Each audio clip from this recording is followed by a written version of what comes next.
15th August we celebrate Independence Day. Before 1947, our country governed by Britishers. They were on India about 200 years. They harassed India by so many ways. Our national leaders like Gandhiji, Pandit Jawaharlal Nehru, Maulana Abul Kalam Azad, Bhagat Singh, Subhash Chandra Bose, etc. Fight for India independence fight for India independence. After finally इज़्ज़त माप सदरे जलसा मेहमान खुसूसी अज़ीज़ teachers और प्यारे बच्चों साथियों, अस्सलामु अलैकुम। आप सभी जानते हैं कि हम सब एक जगह जश्न आज़ादी मनाने के लिए जमा हुए हैं। आज़ादी से पहले हिंदुस्तान पर अंग्रेज़ों का साया सारे हिंदुस्तान पर पड़ गया। अंग्रेज़ों ने भाई को भाई से लड़ाया, हिंदुस्तानियों को अपना गुलाम बना के तरह तरह के तकालीफें देते रहे। तब हिंदुस्तानी लीडरों ने जैसे गांधी जी, मौलाना अबुल कलाम आज़ाद, सुभाष चंद्र बोस वगैरह ने तन मन धन से अपने आप को मशरूफ रखा, जेलों की सहूलतें बर्दाश्त की, अपना ऐश व आराम छोड़ा, नमक के सत्याग्रह, साइमन कमीशन का बाइकाट किया। हज़ारों कुर्बानियों के बाद 15 अगस्त 1947 ईस्वी को हमारा मुल्क आज़ाद हुआ। आइए आज हम सब बच्चे मिलकर अहद करेंगे कि हमारे मुल्क के मुस्तकबिल बनकर मुल्क की हिफाजत करेंगे, अच्छा पढ़ लिख कर माँ बाप, टीचर्स और मुल्क का नाम रोशन करेंगे। इतना कहते हुए मैं अपनी तकरीर एक शेर पर ख़त्म करना चाहता हूँ। नेताओं ने लाए हैं तूफान से कश्ती निकाल के, इस देश को रखना है हमें संभाल के। जय हिंद, जय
अभी आप तमाम तलबा तालिबात अपनी अपनी तकारीर किए, इसके अंदर देश के बारे में बोले। यानी हमारा देश 15 अगस्त 1947 को आज़ाद हो गया, लेकिन आज़ादी से पहले, आज़ादी तो बाद में मिली, लेकिन उससे पहले कितनी मुश्किलात का सामना करना पड़ा, कितने लोगों को जेल भेज दिए गए, तमाम चीज़ें इसके अंदर हैं। मोहतरम क़ारीन किराम, अगस्त का महीना है, कौन सा महीना है ये? अगस्त का महीना है। 15 अगस्त जिसमें हम जानते हैं कि 15 अगस्त 1947 को हमारा ये मुल्क हिंदुस्तान अंग्रेज़ों के चुंगल से आज़ाद हुआ। 1947 से पहले हमारे मुल्क पर क्या है? अंग्रेज़ों की हुकूमत थी, जो असल तारीख को मिटाने की कोशिश में लगी है और हद्दुल इम्कान उन्होंने मिटा दिया है। तो एक हिंदुस्तानी होने की हैसियत से ये हमारी जिम्मेदारी बनती है कि हम खुद इस तारीख को सही तौर पर पढ़ें और सही किताबों का मुतालिया करें और इन चीज़ों को, उन वाक़यात को, उन हक़ाइक़ को, इस तारीख को अपनी नई नस्ल के सामने रखें, ताकि हमारी आने वाली नस्ल अपने बुजुर्गों से बदज़न ना हो सके। यानी हम कोई भी चीज़ मालूम करें तो क्या होता है, हमको इसकी हकीकत क्या है मालूम होती है। हमें मालूम होना चाहिए कि 1603 में अंग्रेज़ ताजिरों की शक्ल अख्तियार करके इस मुल्क में दाखिल हुए, फिर बाकायदा उन्होंने हुकूमत जमा ली और इस मुल्क को अपना गुलाम बना दिया। कौन? अंग्रेज़। अंग्रेज़ों पर सबसे पहले हमला करने वाला शख्स सिराजुद्दीन दौला था। देखो, अंग्रेज़ों पर सबसे पहले हमले करने वाला कौन शख्स था? वो सिराजुद्दीन दौला, एक मुसलमान था, जिसने 1757 में अंग्रेज़ों पर हमला किया। फिर 1767 में टीपू सुल्तान के वालिद हैदर अली ने इस मुल्क को आज़ादी कराने के लिए अंग्रेज़ों पर हमला किया। दूसरा मुस्लिम कौन है? टीपू सुल्तान के वालिद साहब हैदर अली। क्या नाम है टीपू सुल्तान के वालिद का नाम? हैदर अली। उन्होंने दूसरा हमला किया उन पर। फिर अंग्रेजों के ऊपर तीसरा हमला 1782 ईस्वी में टीपू सुल्तान ने किया। देखो 3 बार भी अंग्रेजों पर हुकूमत अगर हमला करे तो वो मुसलमान ही थे। 1803 में शाह वलीउल्लाह मुहद्दिस दहलवी रहमतुल्लाह अलैह के फर्जंद शाह अब्दुल अजीज मुहद्दिस दहलवी रहमतुल्लाह अलैह ने जामे मस्जिद दिल्ली में फतवा दिया कि अब ये मुल्क हिंदुस्तान दारुल हरब बन चुका है। मुसलमानों के ऊपर ज़रूरी है कि वो अंग्रेज़ों से जंग करें और इस मुल्क को आज़ाद कराएं। पूरे मुसलमानों को क्या है उन्हें इकट्ठा करके क्या है तकारीर करे। बहुत मुश्किल से हमको आज़ादी मिलने वाली है, ऐसा आज़ादी नहीं मिली आसानी से।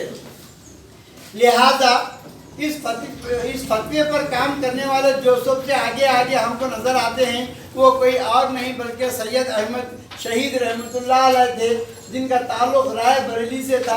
और उन्होंने एक तहरीक शुरू की जिस तहरीक का मकसद ये था कि उलमा को और अवाम को एक प्लेटफार्म पर जमा कर दिया जाए। अब हम कुछ भी मुसीबत आती है तो हम जाकर किसको पूछते?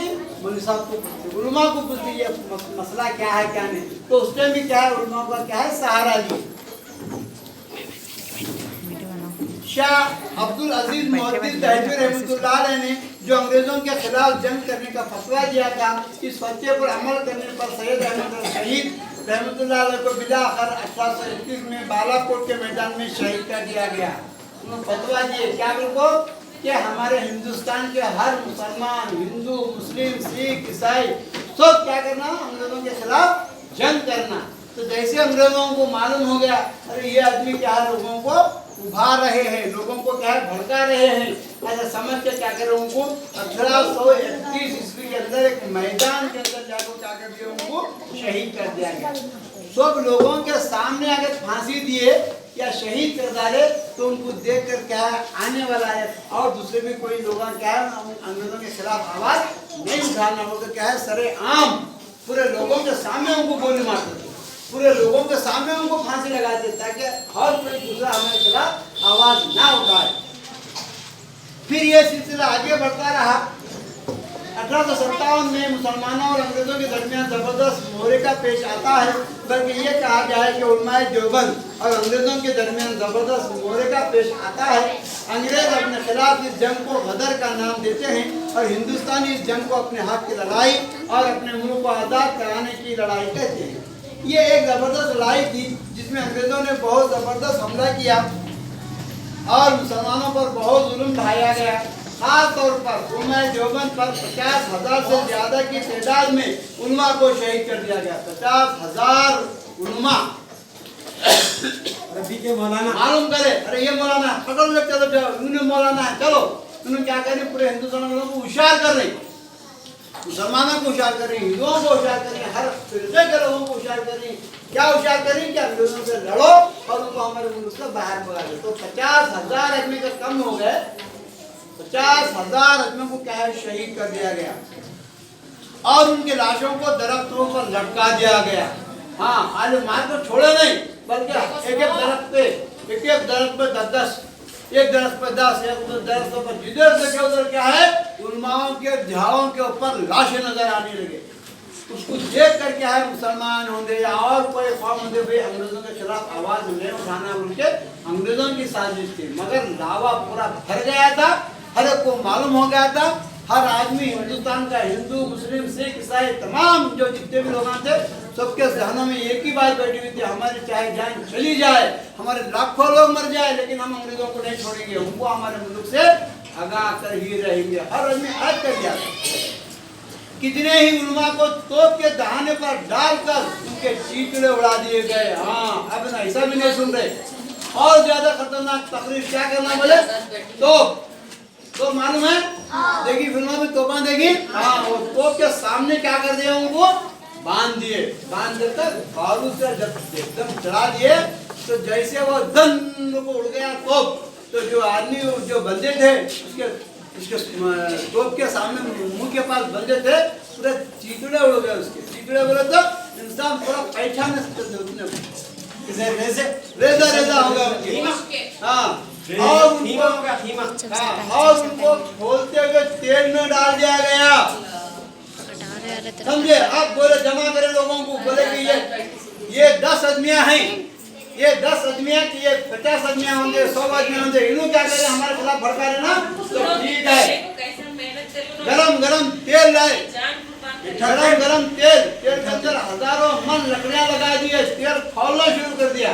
वैसे तेल में क्या करे, अगर आप अंग्रेजों के खिलाफ आवाज करेंगे या कोई और प्रोग्राम करेंगे तो देखो हम तुमको भी ऐसे ही जलाएंगे। उनके 2 आदमी पकड़ के क्या करे, गरम गरम तेल में वो आदमी को अंदर फेंक दिए। फेंकने के बाद क्या आलम होता है, 2 मिनट के अंदर जल के भूनना। ऐसा कई तकलीफ दिए वाले हैं अंग्रेज हम हिंदुस्तानियों को। उनको तरह तरह की तकलीफें और सजाएं दी गई।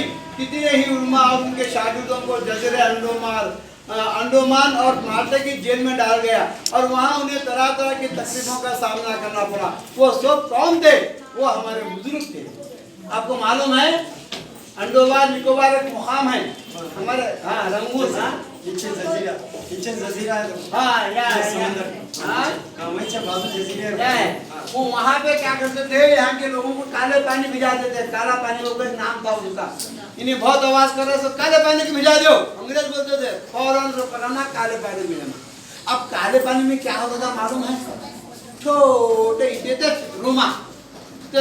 रुमा आदमी बराबर ठहर भी नहीं सकता था या आदमी बराबर सो भी नहीं सकता था। ऐसे छोटे छोटे कमरे अंदर मार के अंदर जाते थे। या तो ऐसा ठहरना होनी, कब तक ठहरना सब, कैसे सजा करे वाले हैं ऐसे चुने ठहरा तो ऊपर सिर लगता था। अच्छा बैठ को जरा पैर लंबे कर सो जाएंगे वो तो सोने को भी नहीं आता था, खाली पैर मुड़े हुए। इतनी अंडोमान निकोबार के जो सजाएं थी, हाँ देना थे छोटे छोटे रूमों के, यानी इतनी तकलीफ कि यहाँ के लोग तकलीफों को एकदम देख के डर जाना और हमारे खिलाफ आवाज नहीं उठाना। लेकिन जितना मारेंगे बच्चा उतना रोता है। देखिए तुम घरों में कभी भी 1-2 मारो जरा रोता है। अंग्रेज ये हिसाब हो गया था हिंदुस्तानियों का, कितनी सजाएं देती हैं जो, कितने लोगों को तेल में जला डालते हैं, जला दो क्या भी करो, लेकिन हम अपनी आजादी नहीं छोड़ेंगे। इतना ये हो गया था। वो हमारे अकाबिर थे जिन लोगों ने इस मुल्क को आजादी कराने के लिए तरह तरह की तकलीफों को बर्दाश्त किया और तरह तरह के मसाइल का सामना किया। फिर 1857 की जो लड़ाई, इसके अमीर कौन थे? हाजी इमदादुल्लाह महाजिर। 1857 के अंदर जो लड़ाई हो गई उसके युद्ध से मेरे तरफ से जो 5000 किलो सोना का मामूली बात हो गई। इस दौर का अपने संदूकों में भरकर हिंदुस्तान के खजाने में अतिया के तौर पर जमा कर दी। इसको वापस करने की जरूरत नहीं है, मेरे पास सोना क्यों पड़े वाला है, चलो इसको इस्तेमाल करके हमारे हिंदुस्तान का भला करो, मुसीबत को दूर करो। लिहाजा ये मुख्तसर से तारीख है जिसको हमें मालूम होना चाहिए और अपने बच्चों को बताना चाहिए ताकि हमारे बच्चे, हमारी आने वाली नस्ल अपने अजदाद से, अपने बुजुर्गान दीन से और अपने अकाबरीन से बदजन ना हो। ये ना कह सके कि हमारे बुजुर्गों ने क्या किया है, हमें कुछ नहीं मालूम। खाली 15 अगस्त 1947 का हमारे मन आजाद कैसा हुआ, आजादी दिलाने के वास्ते कौन कौन कितनी जद्दोजहद करे, उस जद्दोजहद में कौन अपनी जानों के कुर्बाना दिए। कई लोगों को तो तेलों में, अभी तुम सुने ना, तेलों में उनको खवलते हुए तेल में डाल दिए जिंदा इंसान को। क्या हालत उनको, हाँ उलमा को